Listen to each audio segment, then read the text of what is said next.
ರಾಜ್ಯ ಕಾಂಗ್ರೆಸ್ ಉಸ್ತುವಾರಿ ಹೇಳ್ತಾ ಇದ್ದಾರೆ, ರಾಮಲಿಂಗಾರೆಡ್ಡಿ ರಾಜೀನಾಮೆ ಹಿಂಪಡೆದಿದ್ದಾರೆ. ರಾಮಲಿಂಗಾರೆಡ್ಡಿ ರಾಜೀನಾಮೆ ಪ್ರಹಸನ ಅಂತ್ಯವಾಯಿತಾ? ಸುರ್ಜೇವಾಲಾ ಹೇಳ್ತಾ ಇದ್ದಾರೆ, ರಾಮಲಿಂಗಾರೆಡ್ಡಿ ಅವರು ತಮ್ಮ ರಾಜೀನಾಮೆನ ಹಿಂಪಡೆದಿದ್ದಾರೆ. ಹಾಗಾದ್ರೆ ರಾಜೀನಾಮೆ ಪ್ರಹಸನ ಇಲ್ಲಿಗೆ ಮುಕ್ತಾಯನ? ದಿ ಎಂಡ? ಖಾತೆಯಲ್ಲೇ ಮುಂದುವರಿತಾರಾ? ಖಾತೆ ಬದಲಾವಣೆಯಾಗತ್ತಾ? ಈ ಯಾವ ಪ್ರಶ್ನೆಗಳನ್ನು ಸುರ್ಜೇವಾಲಾ ತಗೊಳ್ಳಿಲ್ಲ, ಮಾತಾಡ್ಲಿಲ್ಲ, ಬೇರೆ ಏನು ಹೇಳದೆ ಬಿಜೆಪಿಯವರ ವಿರುದ್ಧ ಹರಿಹಾಯ್ದ್ರು, ಸರ್ಕಾರದ ಯೋಜನೆಗಳನ್ನ ನೆನಪಿಸಿದ್ರು. ರಾಮಲಿಂಗಾರೆಡ್ಡಿ ಅವರು ರಾಜೀನಾಮೆ ವಾಪಸ್ ಪಡೆದ್ರು ಅಂತಷ್ಟೇ ಸುರ್ಜೇವಾಲಾ ಮಾಹಿತಿ ಕೊಟ್ಟಿದ್ದಾರೆ. Since yesterday, the media friends and also a section in the BJP have raised lot of speculation about one of our senior most leaders, Shri Ramalinga Reddy ji. Shri Ramalinga Reddy ji has worked for years with Shri B.K. Hari Prasad ji from NSUI days, Youth Congress days. I want to just say, Shri Ramalinga Reddy ji is an asset of the Congress party. He started working in the Congress party in the year 1973, much before some of us were even born. He was an MLA of the Congress party in the year 1989. He has been elected as a Congress MLA 8 times. He has been a minister multiple times. He has held almost every charge of almost number of ministries that I can't even recollect. His experience and wisdom is extremely valuable to the party.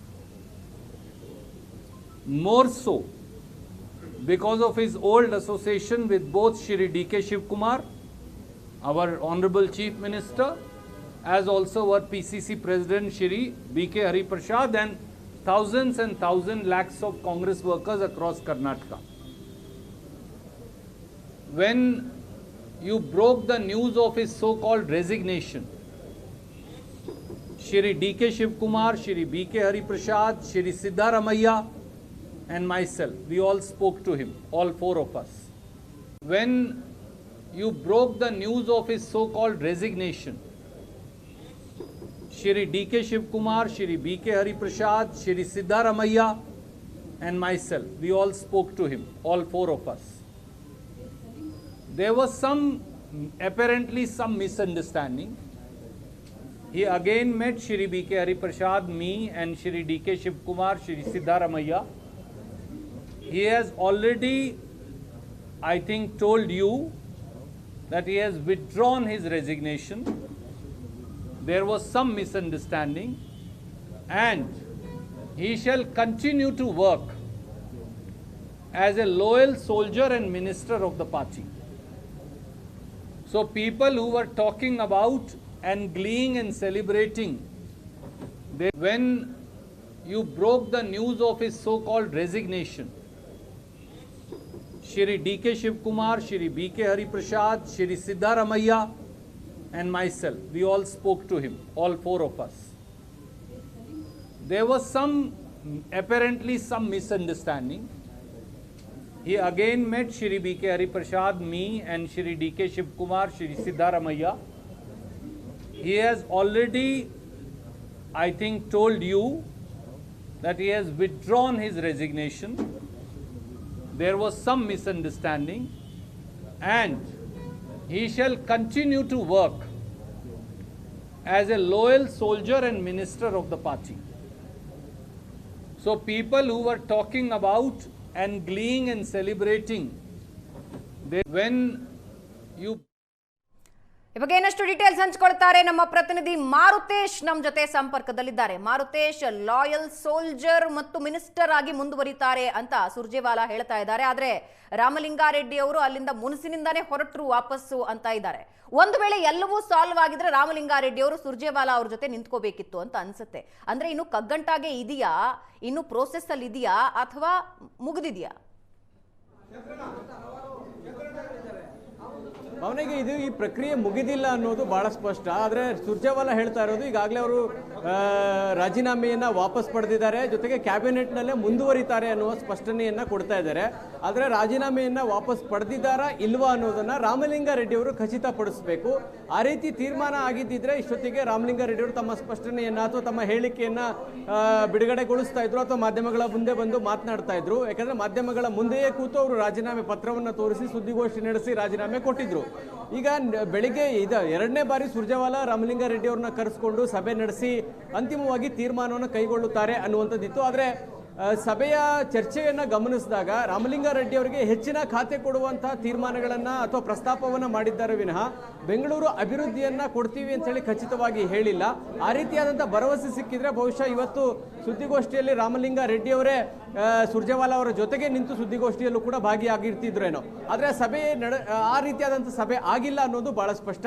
ಜೊತೆಗೆ ಹೆಚ್ಚುವರಿ ಈ ಖಾತೆ ಅಲ್ಲದೆ ಇನ್ನೂ ಹೆಚ್ಚುವರಿ ಖಾತೆಯನ್ನು ನೀಡುವಂತಹ ಪ್ರಸ್ತಾಪಗಳು ಮಾತ್ರ ರಾಮಲಿಂಗಾರೆಡ್ಡಿ ಅವರ ಮುಂದೆ ವ್ಯಕ್ತವಾಗಿದೆ.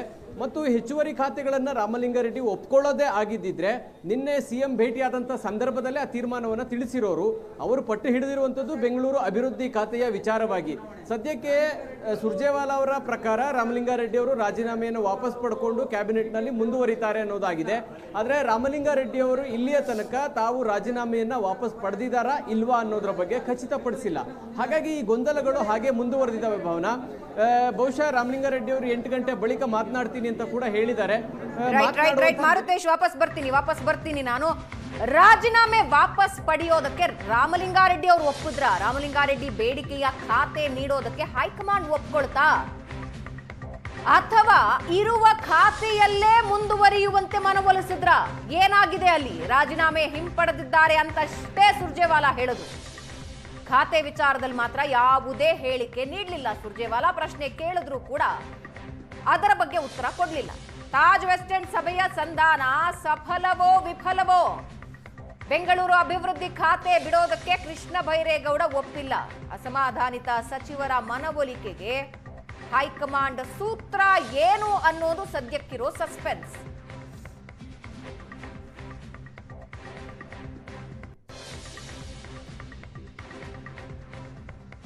ಅಸಮಾಧಾನಿತರ ಸಚಿವರ ಮನವೊಲಿಕೆಗೆ ಹೈಕಮಾಂಡ್ನ ಬಳಿ ಇರೋ ಸೂತ್ರ ಏನು ಹಾಗಾದ್ರೆ?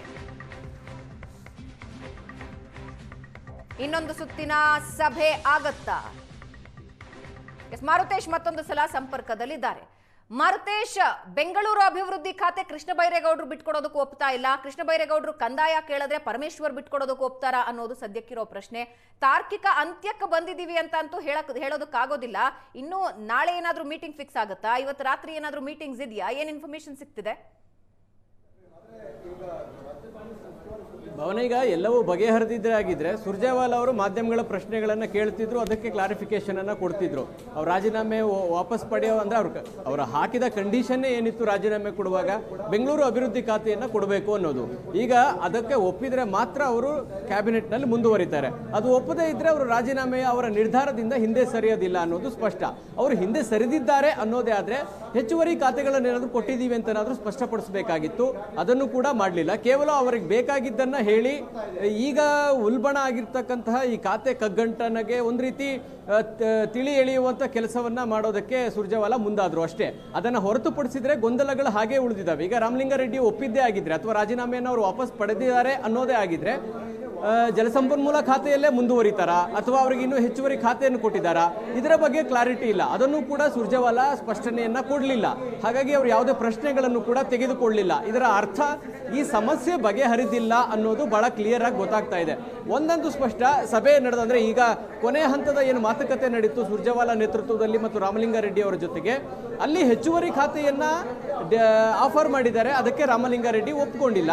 ಹಾಗಾಗಿ ಹೊರಗಡೆ ಬಂದು ರಾಮಲಿಂಗಾರೆಡ್ಡಿ ಅವರಿಗೆ ಅಂದ್ರೆ ಅವರು ರಾಜೀನಾಮೆಗೆ ವಾಪಸ್ ತಗೊಂಡಿದ್ದಾರೆ, ಕ್ಯಾಬಿನೆಟ್ನಲ್ಲಿ ಮುಂದುವರಿತಾರೆ ಅನ್ನುವಂಥ ಹೇಳಿಕೆಯನ್ನ ಕೊಟ್ಟು ಮತ್ತಷ್ಟು ಗೊಂದಲವನ್ನು ಸುರ್ಜೇವಾಲಾ ಸೃಷ್ಟಿ ಮಾಡಿದ್ದಾರೆ ಅನ್ನೋದ್ರಲ್ಲಿ ಯಾವುದೇ ಮಾತಿಲ್ಲ. ರಾಮಲಿಂಗಾರೆಡ್ಡಿ ಅವರು ಇದನ್ನ ಕ್ಲಾರಿಫೈ ಮಾಡಬೇಕು.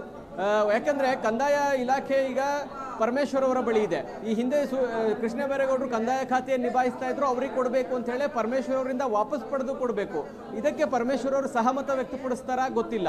ಜೊತೆಗೆ ಕೃಷ್ಣ ಬೈರೇಗೌಡರಿಗೆ ಈಗಾಗಲೇ ಬೆಂಗಳೂರು ಅಭಿವೃದ್ಧಿ ಖಾತೆಯನ್ನು ಕೊಡಲಾಗಿತ್ತು, ಅವರಿಂದ ವಾಪಸ್ ಪಡೆದು ರಾಮಲಿಂಗಾರೆಡ್ಡಿ ಅವರಿಗೆ ಕೊಡಲಿಕ್ಕೆ ಹೋದ್ರೆ ಸಹಜವಾಗಿ ಕೃಷ್ಣ ಬೈರೇಗೌಡ ಕೂಡ ಅಸಮಾಧಾನವನ್ನು ವ್ಯಕ್ತಪಡಿಸ್ತಾರೆ.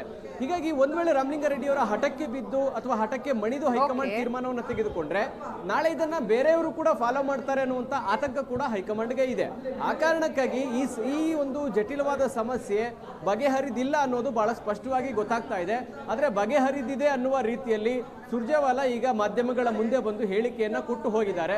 ರಾಮಲಿಂಗಾರೆಡ್ಡಿ ಅವರು ಏನು ಹೇಳ್ತಾರೆ, ರಾಮಲಿಂಗಾರೆಡ್ಡಿ ಅವರ ನಿಲುವು ಏನು, ಇದು ಕುತೂಹಲ ಉಳಿದಿದೆ.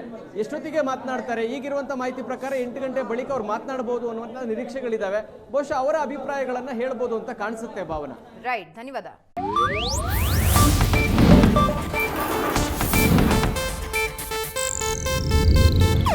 ಇದು ಏಷ್ಯಾನೆಟ್ ನ್ಯೂಸ್ ನೆಟ್ವರ್ಕ್ ಪ್ರಸ್ತುತಿ.